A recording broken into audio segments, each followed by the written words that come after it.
Hey everyone, welcome back. Matt and Anthony from the Pitti Group Wealth Management. This is the finance things in life, and today we're going to be talking about succession planning for your family business. Today we have Ted Messner from Messner Flooring. How you guys doing today? Good. How are you doing? Doing well. Doing well. Thanks for having me. Yeah, Thanks for joining us, Ted. Yeah, looking forward to this one.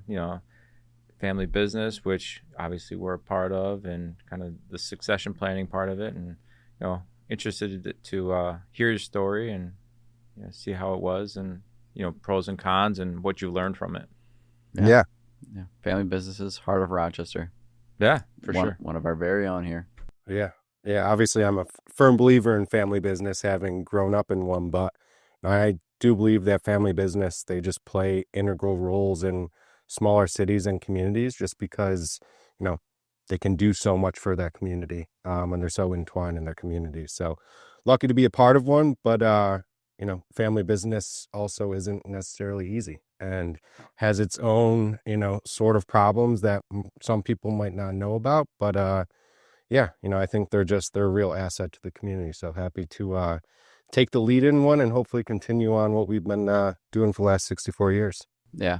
Family businesses, you take work with you to Christmas and to birthdays, all sorts of holidays, graduation, doesn't matter where you are, it comes with you everywhere. It does. Yeah. Which, pros and cons to that, right? I get a lot, because I've been working with my dad or our dad for, almost 20 years now. And they're like, well, how is it working with your dad? And it's like, there's obviously great days and bad days and everything in between. But, one of the things is, and we could probably both speak to that, is we all want the same thing. We're all, pushing for the same goals.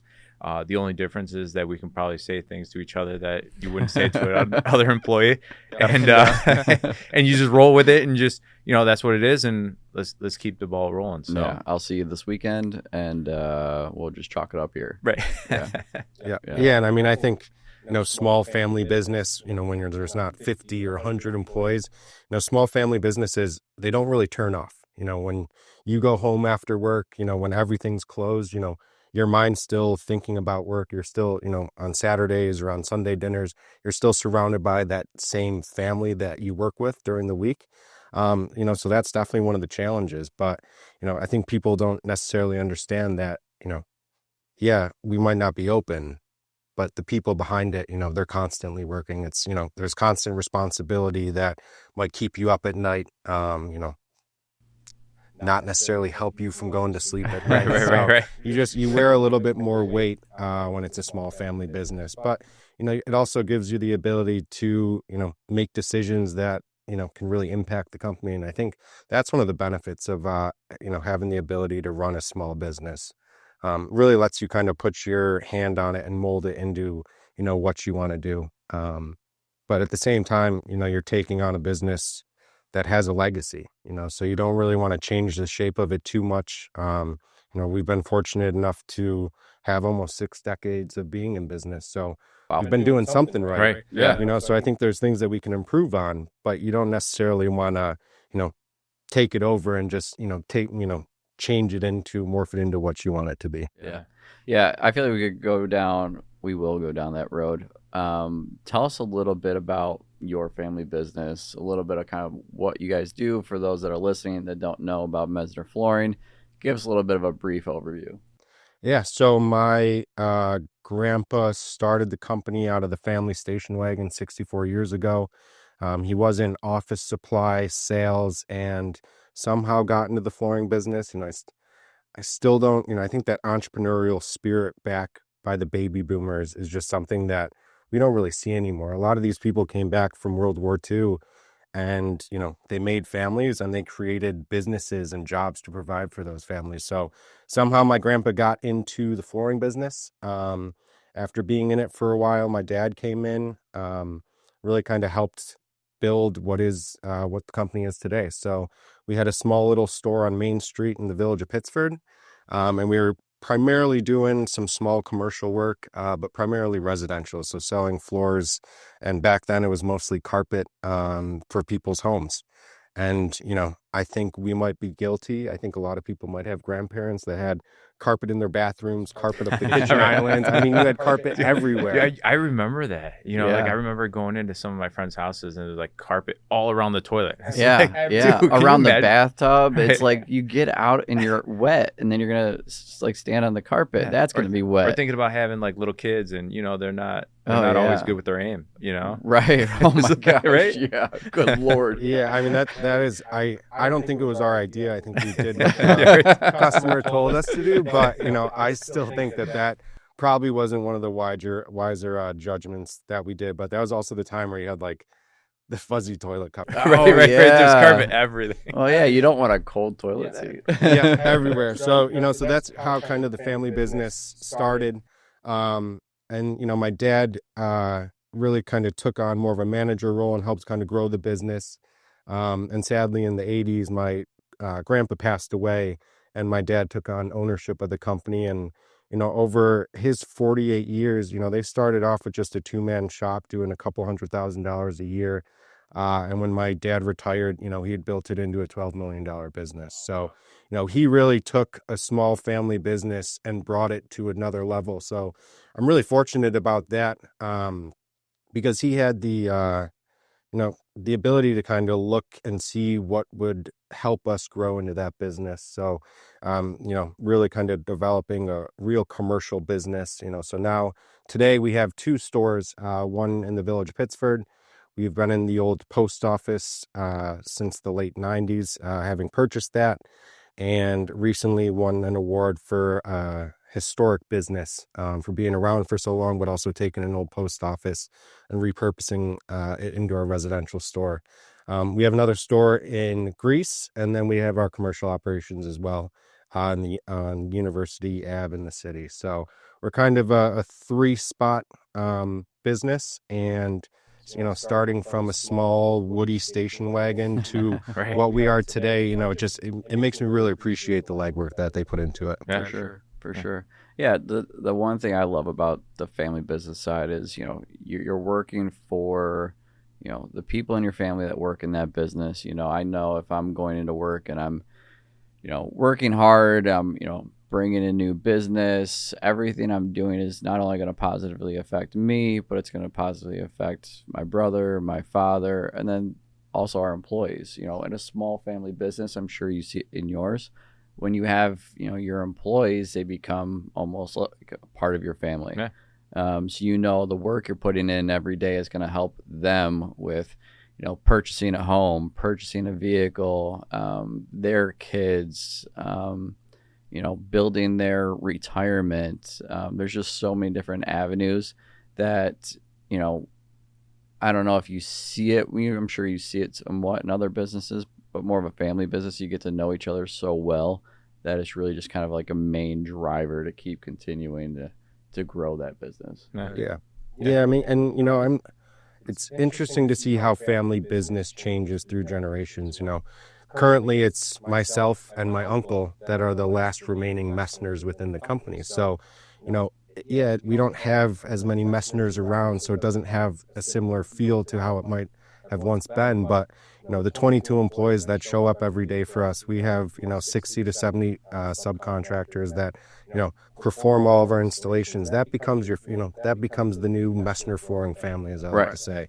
But yeah, I mean, when you think about, you know, what we do for the community, from supporting families and helping them buy houses. I was looking over my labor bills a couple weeks ago for, you know, how much we were paying out our installers, and, you know, we're almost paying out $2 million to our subcontractors. And, you know, that's going to the crew leaders, to all the helpers, and that's money that goes right back into the community to help buy that first house, you know. Yep. And that's where I think it's just amazing how much of an impact we can have. You know, I know it's small, but between all the family businesses in Rochester, you know, that's the lifeblood of the community, of, you know, helping people stay employed, helping them pay their bills, buy their first house, send their kid to college. I'm a firm believer that it's just really important for the community to have businesses that take care of their employees and, you know, want to make the community a better place. Yeah. You know, the one nice thing that I've always thought of when I thought of your business is not only do you take care of the employees on the professional side as far as them working with you, but you also take care of the community on the charitable side. I feel like you guys do a lot of charitable work, a lot of community engagement. What are some of those things that you guys are doing right now that you're really proud of? Yeah, so taking over the family companies, it's, I don't have necessarily my grandpa's still around, my dad's retired. So the way that I kind of see myself carrying on the business is really carrying on their legacy. My grandpa, thankfully, and my dad, thankful as well, they were firm believers in giving back to the community that's, allowed us to stay open for so long. So, I think this year we sponsored 6 Little League baseball teams. We're sponsors of Willow, Habitat for Humanity, a lot of different organizations, Strong Museum, anything and everything. Each person kind of finds their niche. For me, Habitat for Humanity has been an organization that I've really grown to appreciate and what they're doing in the community over the last 7 or 8 years. But we try and find anything and everything we can to kind of give back to the community, as little as, baseball teams to Isaiah House is a small hospice home that we support. We help support some different programs at St. John's Home. So it's a wide array. And for me, that's one of the benefits of, running the company. There's the downside of some of the stress and some of the responsibility, but being able to make the decisions of what organizations to sponsor and to help out, volunteer at, is one of the benefits. And I'm obviously in a slightly different position in being able to make some contributions. But one thing we came up with this past year is it's called volunteer time off. So we give each one of our employees 1 day to volunteer for an organization that they want. They get paid for it. It doesn't go against their vacation time. But it's just a way, for them to be able to do something that they believe in. And we are pretty lenient about it. I just want to see people taking advantage of it. So I think, we had one person take off to do a field trip for their kids. We have another one who's going to be playing in a golf tournament for an organization that he really cares about. So it's really about allowing employees to, be engaged in their small community because, we're still a word of mouth business, so any way that I can have my employees out, supporting something that they believe in, wearing the Messner flooring flag, I see that as just a great way to show that we're committed and that, we are there to support people and make them feel good about, the things that they want to. Yeah, that's a great idea. I love that idea. Yeah. Yeah, I've some other businesses that I've talked to, they've incorporated it. And it's one of those ideas. It just makes sense, Right. to have to take a sick day or a vacation day to volunteer for an organization you want. That's going to stop people from doing that. And, obviously I would love it if we could do 3 days or 5 Right. days. We're going to start small. Start small. Yeah, and hopefully we're going to see people using it. Not everyone has used it, but we're going to try and promote that and just allow them to feel like we're supporting them and giving them an opportunity to do some of the things that I'm able to do. Yeah, That's awesome. that's huge. That's awesome. I know we touched on it a little bit as far as kind of getting into the family business and starting to take over some of that responsibility. What are some of the things that you learned in this whole experience that, one, maybe you didn't anticipate, or two, just kind of like took you by surprise, something along those lines? Well, before we get there, how did you get into the business? Did you did you good originally question. want to get in the business? Or was it something? So you grow up in the family business. Right. I remember, when the alarm goes off at 8 p.m. at night, the phone call goes to my dad, and my dad's telling me to get in the car, and we're the ones going to the warehouse because someone broke in, or that's so you're always growing up in it. In high school, I worked in the warehouse, and kind of got a feel for it. I believe my dad used the terms, "Whatever you do, don't follow in my footsteps," Right. and join the family business. Because he understands. There's perks to it, but when you're a small family business, just a lot of the responsibility and the stress falls on to the owner of that business. So he was kind enough to tell me that, and then also kind enough to want me to come back to work for the family business. So after college, I wasn't really sure what I wanted to do or if I even wanted to come back to Rochester. But there was kind of a reshuffling of some people within the commercial side, and an opportunity a great opportunity came up kind of on the sales side to kind of replace some people that had left. So he convinced me to come back. And I mean, you kind of know once you're back, it's going to be really hard to leave. Yeah, right. But once you're there, you start to see some of the things that the company's doing that you might not have appreciated when you were younger. And that's where you kind of see that legacy of what Messner Flooring has done in the community is really important, and you really appreciate it as you get older. So once I came back, that was 2011, 2012. I knew it was something that I was going to be in for the long haul.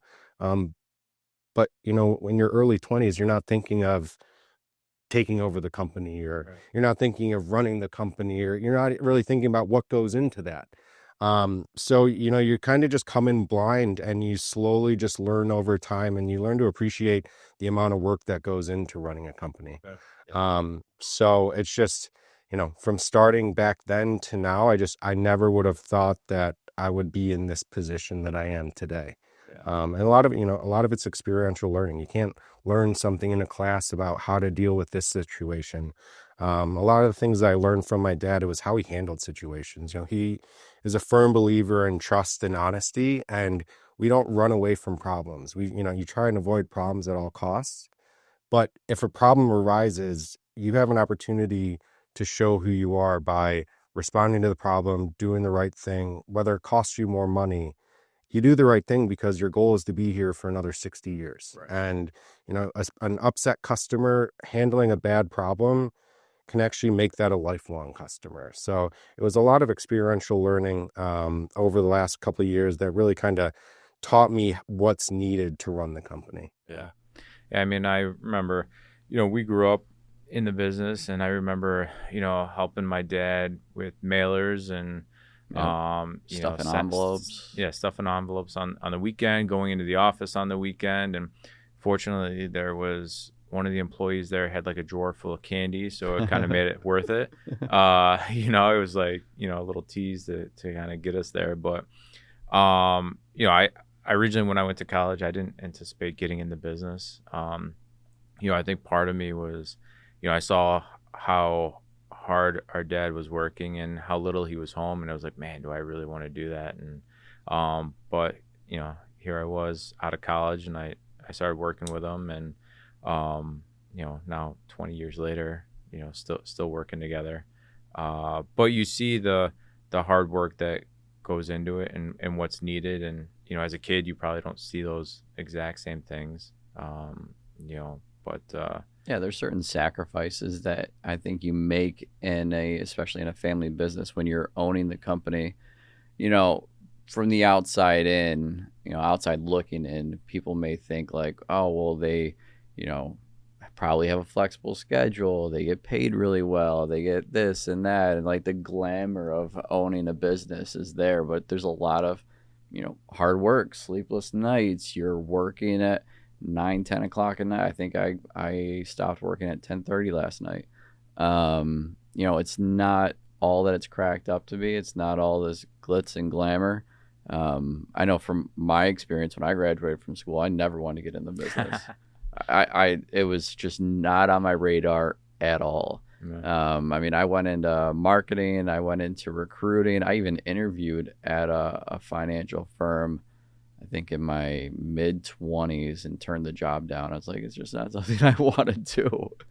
And I think it worked out in my benefit. I got a lot of experience outside of that. I learned how to talk to people. I learned how to market a business. I learned, what it takes to, not have your name on the door and still succeed. So when eventually these guys were like, hey, why don't you come over and help us out with marketing and stuff?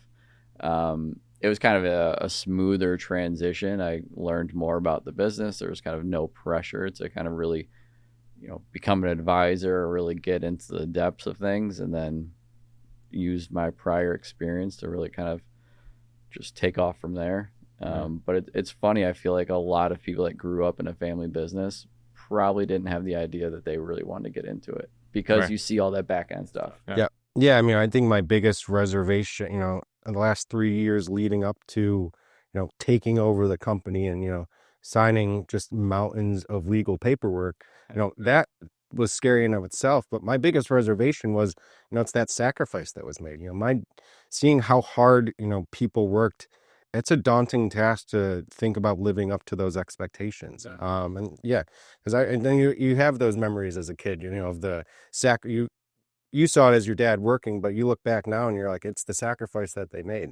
I remember my dad and I we were big Sabres fans, and we would watch, almost every game, and he would be we had a big table in our family room, game would be on, and he would be sitting there with colored pencils and a ruler quantifying commercial projects. And that was just like, for me, that was just a typical night.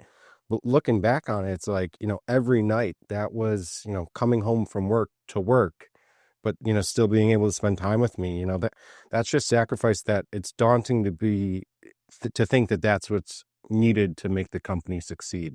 Because am I going to be able to do that? So I think appreciating it and understanding the sacrifice that was made, that gets me one step closer to being able to do it, to understand the hard work that goes into it.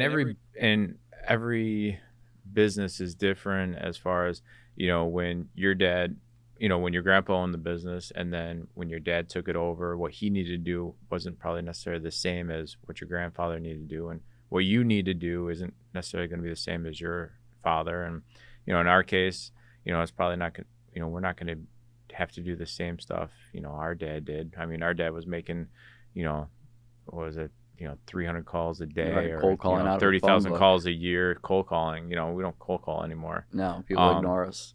So it's, you get a random call, it's ignore. But, but you go in with that mindset, like, oh, this is what, am I going to be able to do the cold calling, or am I going to have to, and it's, you don't necessarily need to do those same things to be successful.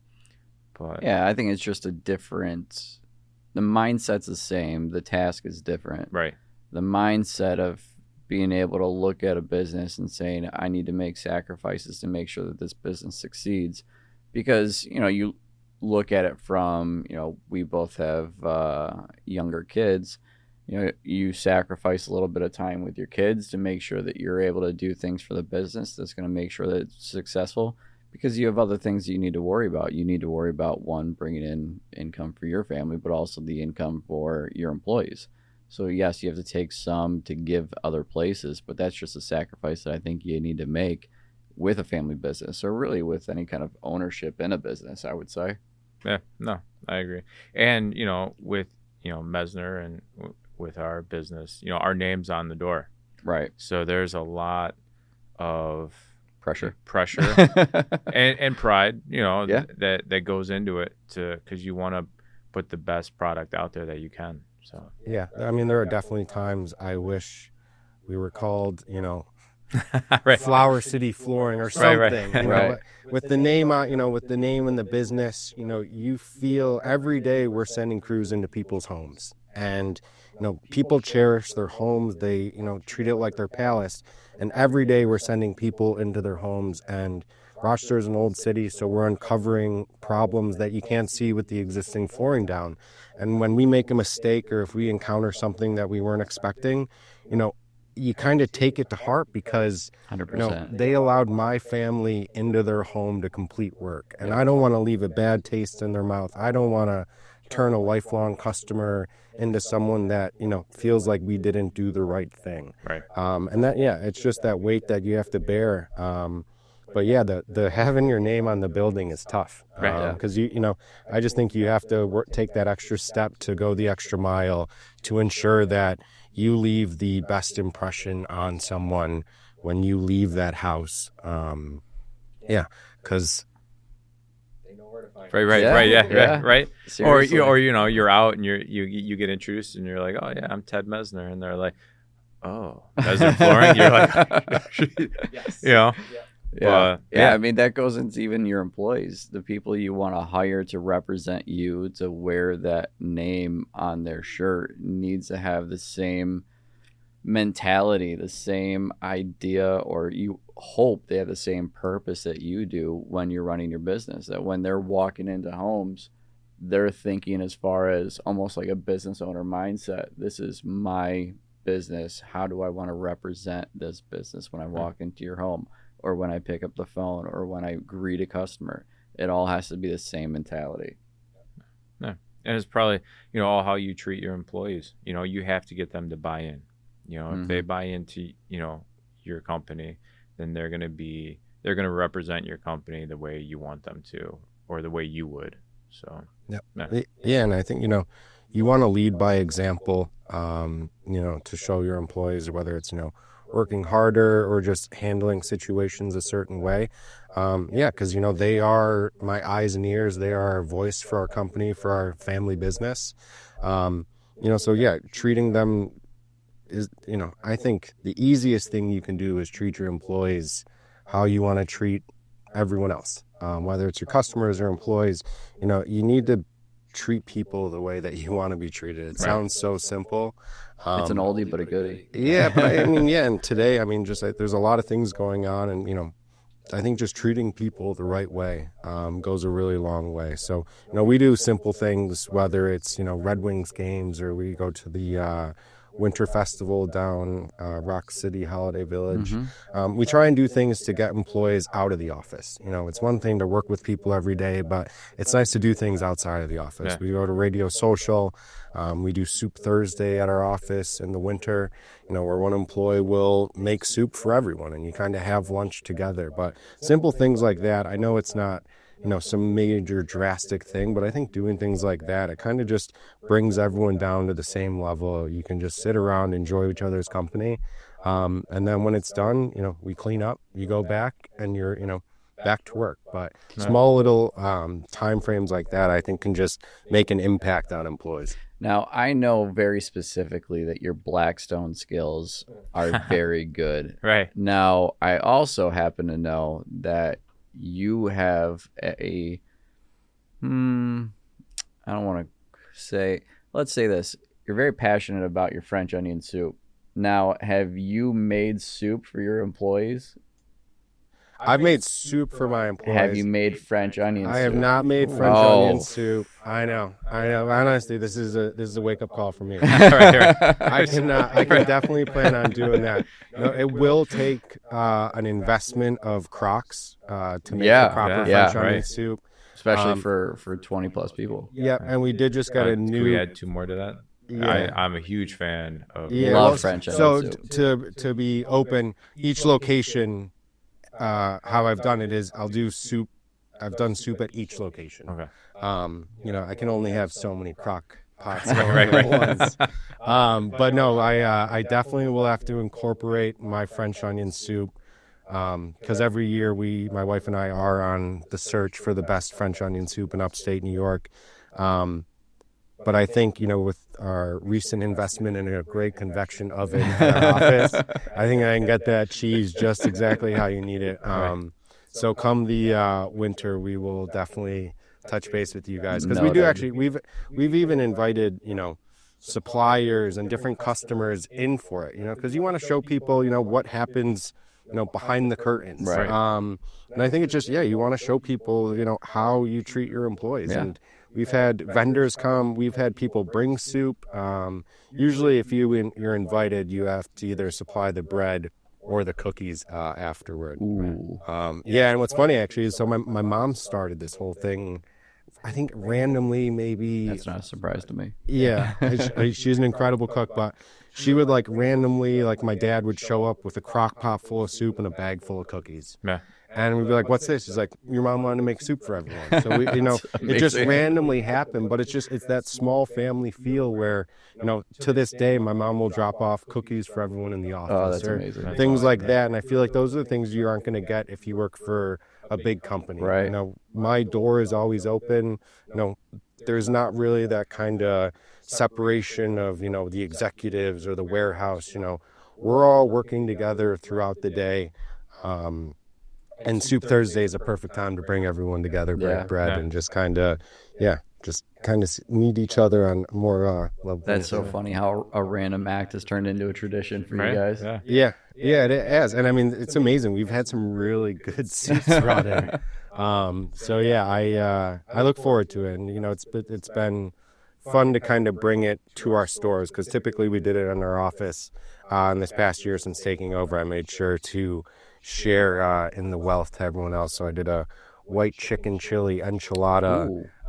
That is really good. And after I did it at our Pittsford store, all 4 employees asked me for the recipe, and they made that soup for their close family and friends within the a couple weeks. So it's just that idea of you're able to do some things and have people bring it on to their family. That kind of really makes you feel like we are just the small like flooring family within our company. So next you need to include in like either your installs or even in the showroom a Messner flooring cookbook There we go. of all the recipes. Yeah. My goal is, in taking over the company is to do some new things. But I've always said I don't want to stray from what we've always done. So cookbook's not in the works. Cookbook, no, but what I could do is maybe you'll see it if you sign up for our newsletter, maybe kicking off in 2026. There you go. Yeah. I'll include the soup of the month that is featured. So that's actually a really great. I know, idea. right? I like that. So you could even have it like the employee name soup of the month. Yes. Yeah, we can. And yeah, it's just one of those fun things where, it's not something you do all the time, but just little things like that I think are a ton of fun. Yeah, that's so cool. It's just funny, it can steamroll into something else. Right. So, That is awesome. We've kind of done some things like that. We've had our cookouts and stuff. Yeah. And we haven't done one in a while, but we were doing we call them family nights. So we'd have, we'd get together, order food, and go to one of our houses and play games and, just hang out and do something outside the office, which, is a little more, just fun. And, you get to learn a lot about people when you get outside of the office. Bring their spouses in, and like professional bring atmosphere. them together too. And, get to know them like as a family. So, yeah, I think one of the other fun things we did is I've got one of those uni pizza ovens. And so I did like pizza. I think it was like the Wednesday before Thanksgiving. Brought the oven in, and in the warehouse we set it up at the loading dock, and we had a topping station, and we had everyone out there, and we were just slinging pizzas.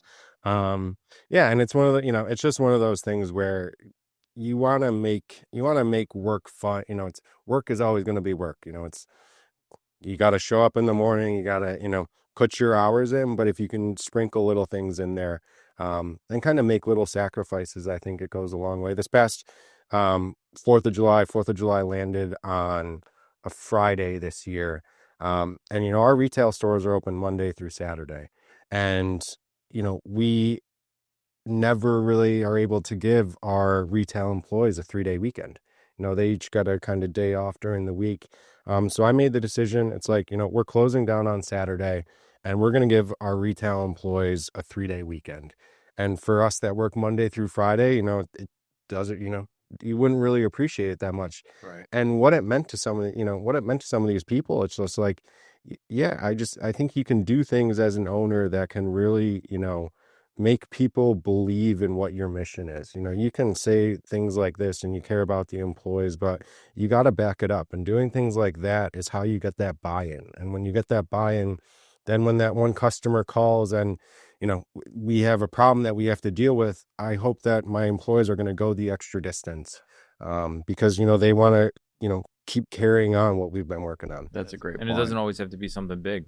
Something as a 3-day weekend, Yeah, 3-day weekend. I started doing birthday cards. So now each of my employees get a birthday card with a little gift card. And again, like it's not a huge thing, but I sign it from my wife and I, and we give it to them. And it's just little things like that. And I was actually at another family business the other day, and it's, definitely, it hasn't, transitioned yet. So it's still being run by a man, probably late 60s. And one of his employees came up to him and gave him a handshake and was like, "Thank you so much for the birthday card."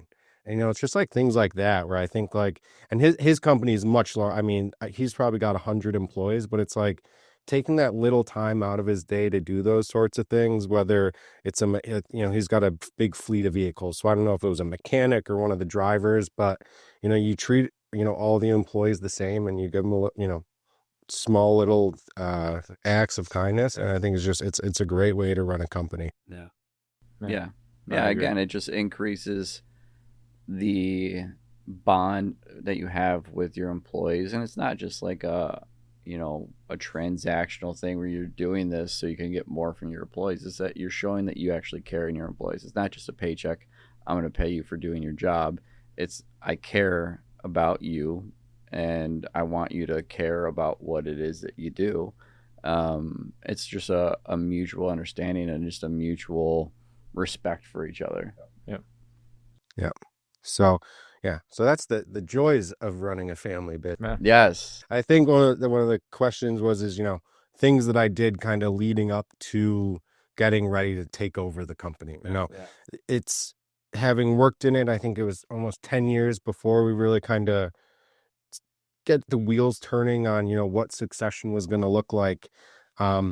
Obviously you can only learn so much in a sales role, so there's a lot of the company that I didn't really know what went into. And I knew the only way for me to really do it, and succeed is make sure I had the right people at the table with me.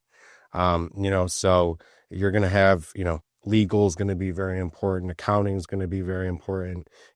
We worked with you guys because, we've offered a 401k for our company for a long time. And, you want to make sure you have the right people at the table that you can trust. Just if we believe in trust, the people at the table, you want to have the same values as yourself so that they're making the decisions in your best interest. So I made sure as I kind of worked through the process to have people around me that I could trust, that I knew were going to steer me in the right direction.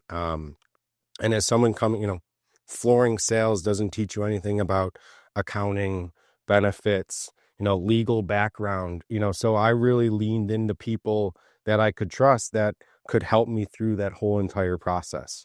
And it's one of those things where you can't make a mistake in a situation like that because it could be so detrimental.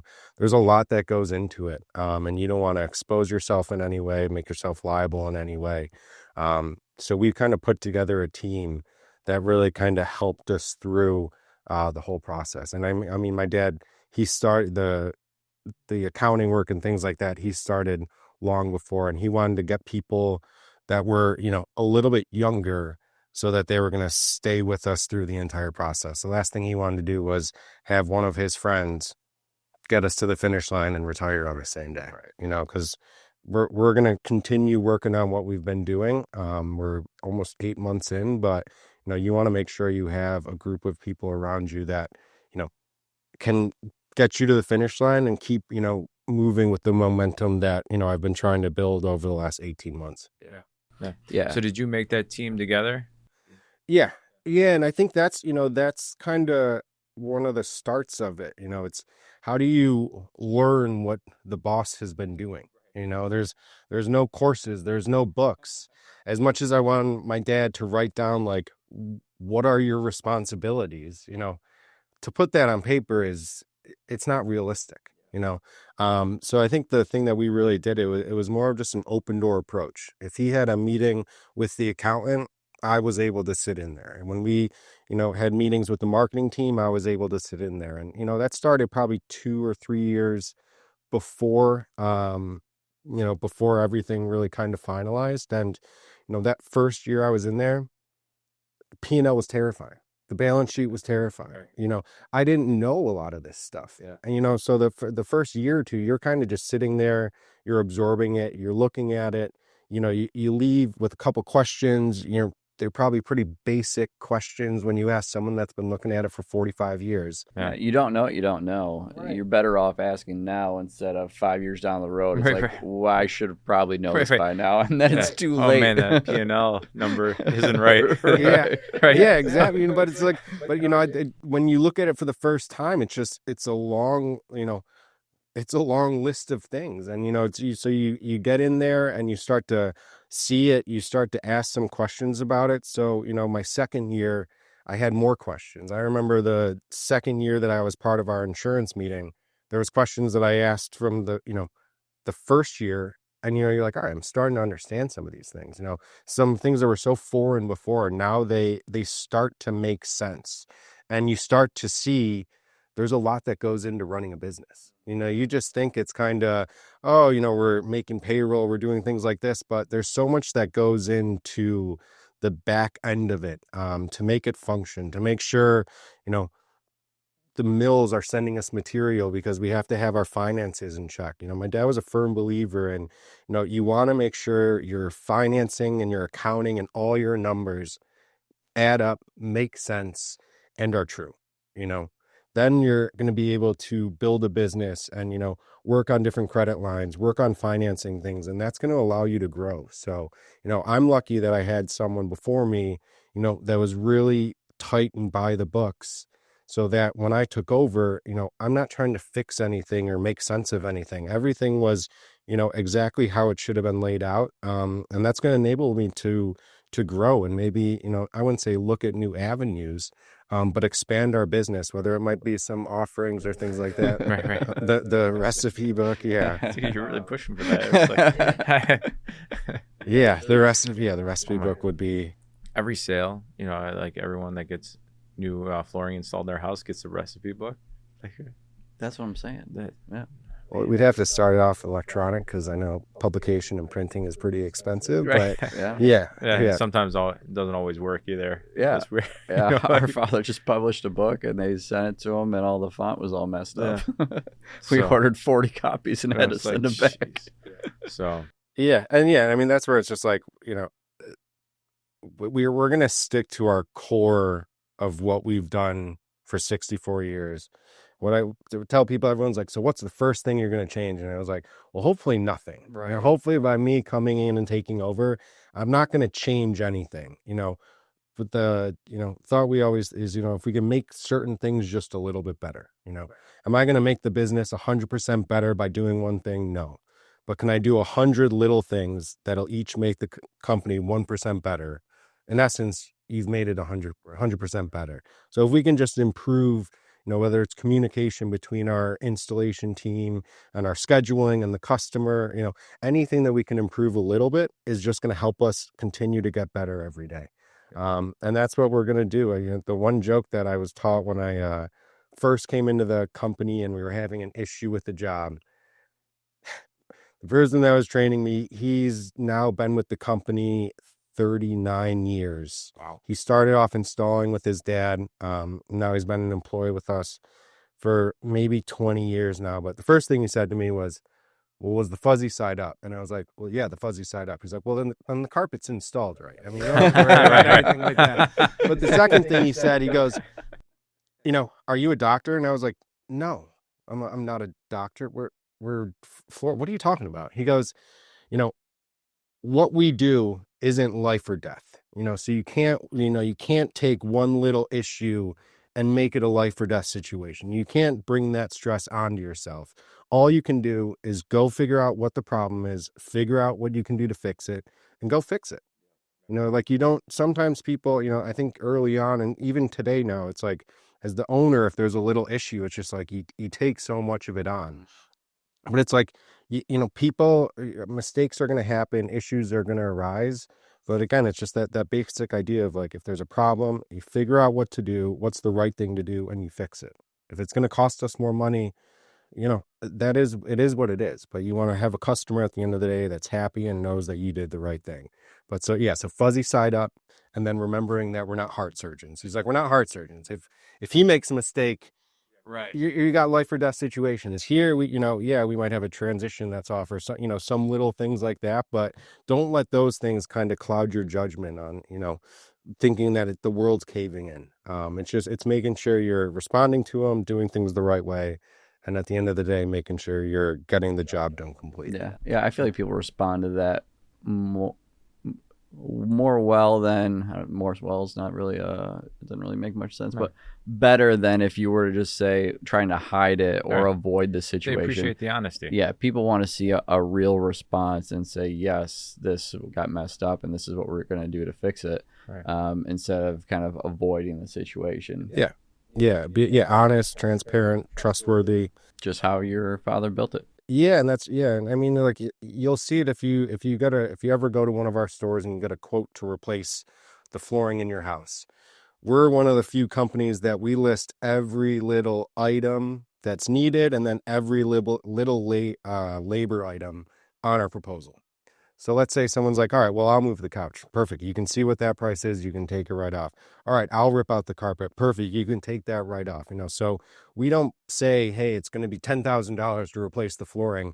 We literally build the quote and show you why it's $10,000. And, are some things, if you compare us, apples to apples, we might have a smaller or a higher labor line, but then another company has a warehousing fee, so we like to think that our pricing is very competitive in the community. We sell products at the high end, at the lower end. We have been a flooring company for everyone. I think one of the issues we do run into is that we've been in the village of Pittsford for 50 plus years, and it's definitely a more affluent area, but we also sell flooring for everyone. And my dad always wanted to be a store for everyone. We've been talked to about we should open a designer showroom, or we should have a special luxury brand or anything. And it's like, but that's not a community-based company.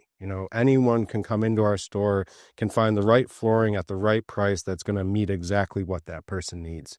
And back to the quotes, just like that's why we put everything right out there, so you can see exactly how our price adds up to what it is, and you can take things off your scope very easily. And it's not like I don't know. Some quotes we see, it just says $10,000 to put in new floors. Yeah. Oh yeah. I trust me. I've seen those quotes. And then what happens? Yeah. And then what happens is, well, they go to do your floor and they're like, oh, well, we didn't know we had to move the furniture. Right. Well, this is going to be an ad. This is going to be an ad. This is going to be an ad. Yep.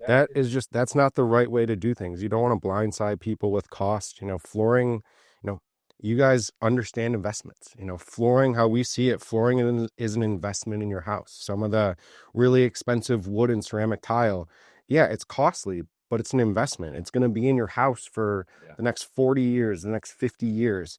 Carpet's a little bit cheaper, and that's why, people will change it in their bedroom every couple years, so we see flooring as an investment, and you want to make sure you're making the right investment. I know there's companies out there that they try and get the biggest ticket for the sale for this family, no matter what. Yep. And my goal, and what we've always said, is like, I want to earn someone's business, not make the most on this one project. I want them to come back to us when they do their living room. Yeah, I was just about to say do that. Their bedroom. Yeah. We want to just create lifelong customers, whether it's small projects, it could be a little laundry room, whatever it is. It could be, some cheap sheet vinyl, or it could be the most expensive hardwood floor. Whatever it is, we want to give people the right price. We want to do the right service. And when they need something else down the line, which at the end of the day, flooring isn't life-proof. You'll see, Home Depot has life-proof flooring. I got a 105-pound dog that will show you that right. is not life-proof. Right. Maybe it is for certain life, but not my life. Yeah. But so, you want to just be the company to create lifelong customers. And I think that's what we've done. And that's, what we're going to continue to try and do. Yeah, I mean, that makes you sustainable. I mean, you look at, we've all experienced different companies that we've worked with where, it's a bad experience, or they're just trying to get the job done so you can get paid and move on to the next. Those aren't companies that are looking for a sustainable business. It's looking to get paid at that point. If you're doing everything right and you have that transparency and the service, the quality is great, then you're building that, again, community relationship. Right. You're building, it all kind of ties together, and they're going to keep coming back. They're going to refer you to other people. They're going to keep doing business with you because they see, the work you put in and just the product or the community or your employees, and they're going to support you. They're going to make sure that you stick around. And that's the biggest thing. Rochester is, it's a city, but it's a small town. Everybody knows everybody. Everyone knows everyone. So when you put out a great product and you build those lifelong customers, everyone talks. So when, their friends come over, their family comes over, and those floors look fantastic. They're like, oh yeah, Messner put those in, and oh, well, I need to do my bathroom, or I need to do, my bedroom, living room, whatever. And then that's how you kind of build from there. So it's the same thing with us. Referrals are our biggest source of probably 98% of our business new comes business from referrals. And so, I'm sure it's, with flooring, it's probably a little bit different, as far as new projects, but, referrals are probably huge for you guys as well. So Yeah, I think at one point one of our slogans was "Where friends send friends." We've gone. I mean, I think we adore your floor, love the price. Like we've had a lot of them, I love that. but where friends send friends. I mean, that's at the end I of the like day. that one, yeah. People live in neighborhoods. People talk to their neighbors. They go see family and friends. Like, yeah, we have the ability to really transform a space with flooring and paint can really transform a space. And if people walk in and they are impressed by what it looks like and they ask the homeowner, yeah, that's a great way for us to keep getting business. And it's amazing. We have customers come in. We had someone come in and they were like, my grandma used you a long time ago, so I'm using you. So it's really important to continue that. And you want to create good experiences because people are going to refer out who they use and if it was a good experience or a bad experience. Yeah, that's one of my favorite things about our business is, we've got clients that saw like us when we were like little kids running around the office when our dad was at Morgan Stanley, and they're just like, oh yeah, I remember working with your dad. I was one of his first clients, and now they've got kids who work with us now, and it's fun to kind of see that. And it's from experience or from conversations, they're just like, it's so cool to see you go from this little toddler running around to working in the family business now. And it's they're having our own kids, right? And our own for sure. And, yeah, it is a pretty cool experience when you see that generational client or customer kind of come in. Funny how it all works out. Yeah, it's a big circle. Yeah, but they say Rochester is just one big living room.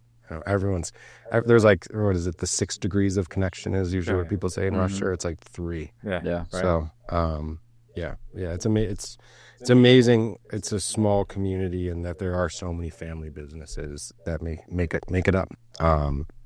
So yeah, I'm lucky to be a part of it.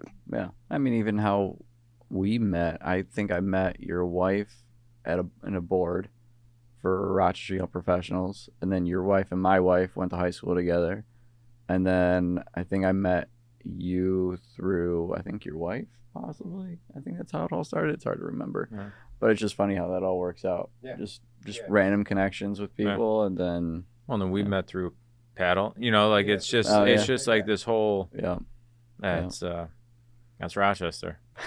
Rochester. Any I'm trying to think if there's anything else as far as taking over the business or succession that words of wisdom. Do you have any words of wisdom for those that might be getting into the space of taking over a family business, things that you learned that you feel like you might want to would be relative to know as far as taking that next step? Man, it's hard. I feel like I could write a book about the whole process on everything, but no, I mean, honestly, there's a cheesy thing you could say is, never give up. It was not easy. There was times where I was like, I don't even want this anymore. I don't need this. But for me, legacy was really important. And it's like, my dad put 48 years in. He, provided me a life of playing travel hockey and, of doing things. And so I almost felt I kind of owed it to him, so it's like, everyone says like, what's your why and why are you doing it? Yeah. You want to, continue, providing exceptional flooring at great pricing with great service. You want to continue to, give back to the community that has, allowed us to stay on. But one of it for me was also just like, you want to say thank you and carry on something that someone put so much into. Yeah. My dad, I was the baby of the family, and my parents definitely loved me the most. But this was his other child, and he put so much blood, sweat, and tears into it. And it would just be a shame to see something like that go away. So it's just, you just want to figure out, why you're doing it and, what your reasoning is. And that'll keep you engaged. It'll keep you motivated to, fight through the hard times. And, you know, now 8 months later, after going through it, my parents went to Scotland as like a 50th wedding anniversary retirement gift. Yeah.